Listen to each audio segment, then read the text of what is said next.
We are back here on Girl Talk, and we have been chatting during the break and thought it would be really fun. We're going to talk about self-care. We're talking about women especially kind of running themselves ragged, feeling guilty, and what brought it up was talking about an $11 magazine. Yeah, that Jenny, you bought. she's with Relish, well, it's her company, Relish Life, it's life coaching, and she was encouraging me to just do something, take a step that would just be a treat for myself. Exactly. For no other reason Exactly. than it And was you a treat. chimed in, Right. too. Right, which I'd love for you to share what you were saying. Oh, when my kids were younger, I was a stay-at-home mom, and so I had this thing in my head that no one said to me, this is how you have to do it, but I had to keep busy, I had to clean. I mean, I cleaned like a lunatic, and I always had to be doing something, or I felt like I wasn't doing a job. Right.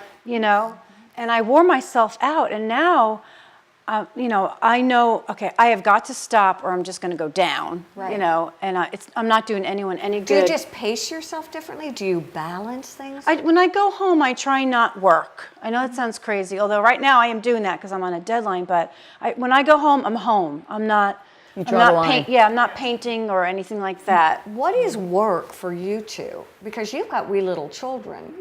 During the day, if I'm working with clients, then I want to be fully present and engaged in that. And then you try to find a point where you switch gears, right? And after I pick them up from school, then that's their time, So I try not to be on my phone too much, or sometimes things come up and you have to, but at least I make the effort that, okay, this is their time, and then once they're in bed, that's my time, What do you do special for you?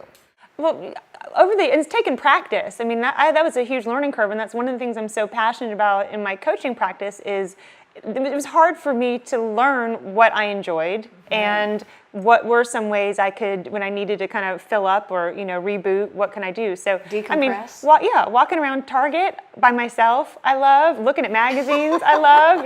Looking at beautiful furniture. Now I'm all about those turkeys and, but just little things, or going for a run, or going to have a glass of wine with some girlfriends, or it's just TRX at 6 o'clock in the morning? TRX at 6 o'clock in the morning works wonders, but it's just what's all those TRX? little things. Like an Exercise. workout class. What do you do? How have you learned to balance work with Liliana, with husband, with It's not past tense, I'm still a work in I'm progress? working, I'm trying.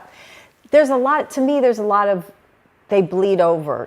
So I'm still trying to create those boundaries where I can say, okay, I'm done with work. But like last night, I put her to bed and I was like, oh, I still have some stuff to do. So I grabbed my laptop and I laid in bed, and I was still trying to get some things done. So but you try to just figure it out. I'm okay with that, It's okay. as long as it's not too disruptive. Or if it's not every single day, and Right. you do have moments where you have a break. One thing I learned a long time ago is some things will wait for you. Laundry will wait for me. But my husband used to say that all the time. The dust will be there tomorrow. The It dishes will wait. don't. And that, I know. But that was learning balance. This will wait for me. Now your deadlines won't, Right. Yeah. right?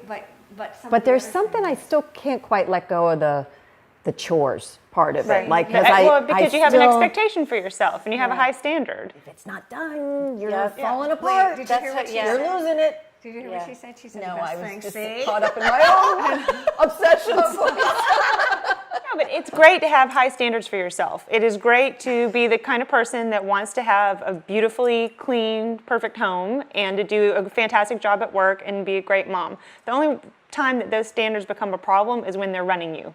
When your self-worth is tied up in how clean your house is. Just saying. Yeah. And for you, I would love to know, because you're on the other side of that now. You Like, went from what I'm someone who was doing burned now, out. Like, yeah. what do you do to make yourself happy, or what are things you enjoy? This is what I'm doing. This makes me extremely happy, and I'm able to do it now. My son is at home still, but it doesn't interfere with that. And that's why when I go home, I'm have your home. home time. I don't want to be, okay. What about you? But What the are things you do? catch is exactly what you were talking about before. As your kids get older, sometimes you substitute those expectations with your kids for new expectations. So it's not like you learn it and you just It's always you evolving. shift, you change. Yeah. It is always. Well, what about you? Yeah, what do you do to unplug, or what do you do to fill up your tank? I go to bed early and I get up and read from 12 until 2. Yeah. Or I write letters, or I clean my house, or I decorate. Isn't that embarrassing? Well, decorating No, is kind of why? relaxing. 12 to 2. Wait, so what? because that's when I learned In was the my middle of the own night? time. Yeah. 12 to 2 in the morning? It's bad. No, it's not bad. Well, because I mean, is it what hindering your is. life? It Like, is what it is. Yeah. So then you go Now- back to snooze time. Then I and go back after- to snooze, yep. Oh, But here's the okay. thing, if I was at Custom Audio Video and had an incredible sound system, I would that's not have to self-care. do That's all the that. joy you need. That would be self-care all over it. But you get to go find out all about it, so stay with us. We'll be right back.